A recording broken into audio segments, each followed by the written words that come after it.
बिस्मिल्लाहिर्रहमानिर्रहीम। अस्सलाम वालेकुम नाज़रीन, आप यूट्यूब चैनल देख रहे हैं, मैं इमरान खान। नाज़रीन, अब खैबर पख्तूनख्वा के वज़ीर आला ने अनाउंस किया कि वो 9 जनवरी को कराची जाएंगे। तो अब कराची का दौरा आ गया। 9 जनवरी ज़्यादा दूर नहीं है, वो कराची जाएंगे। नेक्स्ट वीकेंड पे उनका कराची का दौरा है और सिंध में उस हवाले से तैयारियाँ हो रही हैं। अवामी रद्द-ए-अमल क्या होता है ये हमें उस दिन पता चलेगा जिस दिन वज़ीर आला कराची जाएंगे। लेकिन सिंध में जो है वो स्ट्रीट मूवमेंट के हवाले से तैयारियाँ हो रही हैं। बलूचिस्तान में इस हवाले से वॉल चॉकिंग हो रही है, मुलाकातें हो रही हैं। खैबर पख्तूनख्वा में एक बड़ी लॉन्चिंग अभी तक ड्यू है स्ट्रीट मूवमेंट के हवाले से। देखते हैं वो कहाँ तक पहुँचती है। तो नाज़रीन, 9 जनवरी को ये पहुँचेंगे कराची और सिंध पहुँचेंगे वज़ीर आला खैबर पख्तूनख्वा। नाज़रीन, एक और ख़बर है और ये बैरिस्टर गौहर साहब का एक स्टेटमेंट है, मैं ये आपके सामने रख देता हूँ। बैरिस्टर गौहर साहब कहते हैं आज जो हम मुलाकात की भीख मांग रहे हैं इसमें दूसरों के साथ साथ अपनों का भी हाथ है। तो बैरिस्टर गौहर साहब, मुलाकात की भीख, ये तो इमरान खान साहब के स्टेटमेंट की वजह से है। आप इमरान खान साहब पे अगर एलिगेशन लगाना चाहते हैं तो बिल्कुल लगाएं, आप और किसी पे नहीं लगा सकते। इमरान खान जो कुछ भी अपनी बहनों को बताते हैं वो कहते हैं बाहर जाके बता दो। आपको भी बताते हैं, आप बाहर आके नहीं बताते, उनकी बहनें आके बाहर बता देती हैं। तो ये कसूर तो फिर इमरान खान का है ना।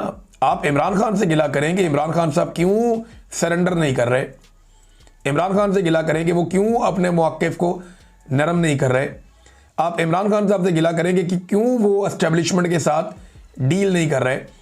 आप इल्ज़ाम जो है वो लोगों पे ऐसे ही नहीं लगा सकते कि ये जिम्मेदार है, वो जिम्मेदार है। कभी कहते हैं बाहर लोग जिम्मेदार हैं, कभी कहते हैं अंदर लोग जिम्मेदार हैं, कभी कहते हैं इसमें दूसरों के साथ साथ अपनों का भी कसूर है।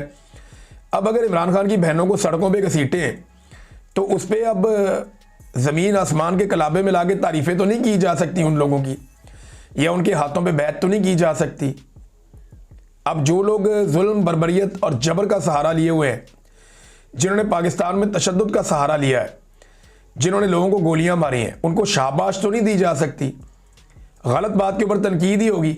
अब गलत को गलत कहना भी अगर आपको लगता है कि आपकी मुश्किलात में इजाफा पैदा कर रहा है तो बैरिस्टर गौहर साहब, पता नहीं आप किसका मौक़िफ़ बयान कर रहे हैं। बहरहाल शौकत बसरा साहब ने इस पर रद्द-ए-अमल देते हुए कहा कि बैरिस्टर गौहर का बयान उनकी ज़ाती राय है, उसका पार्टी पॉलिसी से दूर दूर तक कोई ताल्लुक नहीं है। ये शौकत बसरा साहब ने कहा। वैसे अमूमन पाकिस्तान तहरीक-ए-इंसाफ का रद्द-ए-अमल इस बयान के ऊपर यही है और तहरीक-ए-इंसाफ हैरान हो गई है कि ये बैरिस्टर साहब को हो क्या गया है, क्योंकि इमरान खान साहब तो मुज़ाकरात की भीख नहीं मांग रहे। इमरान खान साहब तो मुज़ाकरात करना ही नहीं चाहते और वो मुज़ाकरात करेंगे इससे, शहबाज शरीफ से, जो इलेक्शन हार गया, जिसके बाद मैंडेट ही नहीं है मुज़ाकरात करने का। देखें, बहुत सारे लोग ये तनकीद करते हैं इमरान खान फ़ौजियों से क्यों बात करना चाहता है, ये जनाब फिर फ़ौजियों से बात कर रहा है, ये क्यों फ़ौजियों को बीच में लेके आ रहा है सियासत के। और मुनाफिको, खुदा का नाम लो, पाकिस्तान में सारी सियासत तो आसिम मुनीर साहब कर रहे हैं, हर चीज़ तो उनके कंट्रोल में है। शहबाज शरीफ और ख्वाजा आसिफ और सारी पार्टी रज रज के रोज़ाना कह रहे हैं कि जी आसिम मुनीर कर रहे हैं जो कर रहे हैं, आसिम मुनीर के कंट्रोल में पाकिस्तान है। और भाई जिस आदमी के कंट्रोल में उसी से बात करेंगे ना। दो ही तो बंदे पाकिस्तान में ताकतवर हैं, एक के पास अवामी मकबूलियत और अवामी ताकत है, दूसरे के पास बंदूक है। दो ही बंदे ताकतवर है ना, एक के साथ अवाम खड़ी हुई है और एक के साथ बंदूक खड़ी हुई है। इन्हीं दोनों के बीच में बात होनी है ना, या बाकी लटरम पटरम इनके साथ बात करेंगे जो बेचारे ना 3 में है ना 13 में है। ये तो हाँक के इनको इधर ले जाएंगे, आसिम मुनीर इधर चले जाएंगे, आसिम मुनीर हाँक के इधर ले जाएंगे, इधर चले जाएंगे। इनकी तो औकात ही कोई नहीं, टके की औकात नहीं है। भाई इमरान खान उनसे मुज़ाकरात कैसे करे जो इमरान खान से एक मुलाकात नहीं करवा सकते। जिसका कब्जा है आपने उसी से बात करनी है ना जाकर। भाई जिसने पाकिस्तान पे कंट्रोल कर लिया, ज़बरदस्ती कब्जा कर लिया, उसी से आपने कब्जा छुड़वाना है। या आप जाके किसी और से बात करेंगे, भाई इन्होंने कब्जा कर लिया, मेरे ना गल कर लो, ऐसे तो नहीं होगा।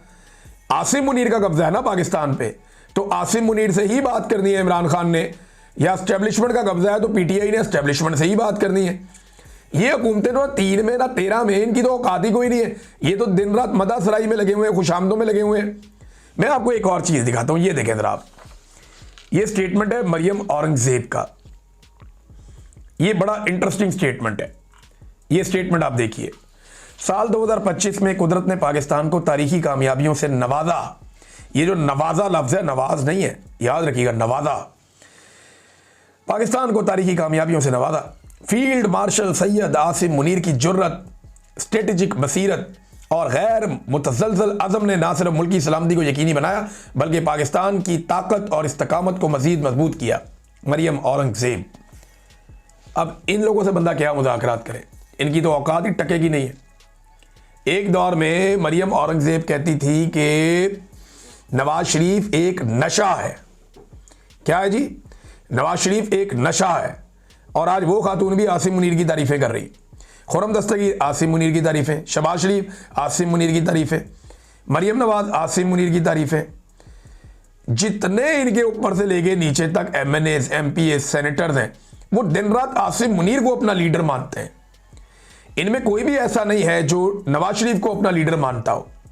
तो जब नवाज शरीफ लीडर ही नहीं है, लीडर आसिम मुनीर है नून लीग का, और आसिफ अली जरदारी और बिलावल ने दोनों ने बेनज़ीर भुट्टो की बरसी में बताया कि जुल्फ़िकार भुट्टो और बेनज़ीर भुट्टो से भी बड़ा लीडर आसिम मुनीर है, जितनी उन्होंने गेम चुक दी उनकी। तो अब मामला यह है, कल तक जिनका भुट्टो जिंदा था, आज उनके हाथ में झंडा है आसिम मुनीर का, तो वो भी आसिम मुनीर साहब को अपना लीडर मानते हैं। तो इमरान खान क्यों छोटे मोटे रेलू कट्टों के साथ बात करे? वो तो कमज़ोर टीम के साथ मैच तब नहीं खेलता था, बाहर बैठ जाता था कि यार कमज़ोर टीम है, मैं बाहर बैठता हूं, किसी और को मौका दो। उसकी तो ये आदत थी। तो वो इन कमज़ोर लोगों से बात नहीं करेगा, वो बात उन्हीं से करेगा जिनको ये सारे लोग अपना लीडर मानते हैं। और आज सारे मिलके अपना लीडर आसिम मुनीर को मानते हैं। तो इमरान खान को और आसिम मुनीर को ही मामला तय करना है, जो भी मामला तय होना है, और कोई नहीं कर सकता और होना भी नहीं है। नाज़रीन, खैबर पख्तूनख्वा के अवाम ने आसिम मुनीर को 2025 का हीरो करार दे दिया। ये हुआ ये कि लुक लुक के छुप छुप के इन्होंने लोगों के इंटरव्यू किए और लोगों से स्टेटमेंट निकलवाए। एक सर्वे करवा लेना ओपन, चले और कोई ना करवाए।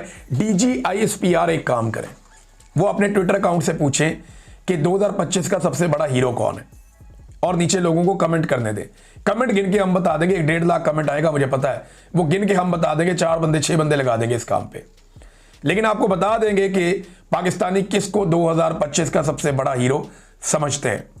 यास्मीन राशिद साहिबा किसी सूरत भी नवाज शरीफ का पीछा नहीं छोड़ेंगी, इस बात का मुझे आइडिया है, और उन्होंने ट्रिब्यूनल के फैसले को अदालत के अंदर चैलेंज करने का फैसला कर लिया है कि जो ट्रिब्यूनल ने ज्यादती की है, टेक्निकल बुनियादों के ऊपर सीट नवाज शरीफ को दे दिया, ऐसा नहीं होगा।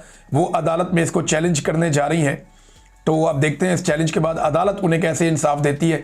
बहरहाल यास्मीन राशिद साहिबा चाहे जेल के अंदर है ना, उन्होंने जेल के अंदर से भी नवाज शरीफ साहब को नथ डाल के रखनी है। ताहिर अशरफी को अपनी खुशामद का सिला मिल गया और खलीजी ममालिक के लिए वजीर आजम का कोऑर्डिनेटर ताहिर अशरफी साहब को मुकर्रर करवा दिया गया। देखें ना, खुशामद एक दिन रंग ले आती है। आपको कंसिस्टेंट होना चाहिए, आप लगे रहें, चमकाते रहें, एक दिन आपको जरूर कामयाबी मिलती है। ताहिर अशरफी साहब इस बात का मुंह बोलता सबूत है। इसमें तमाम उलमा इकराम के लिए एक निशानी है।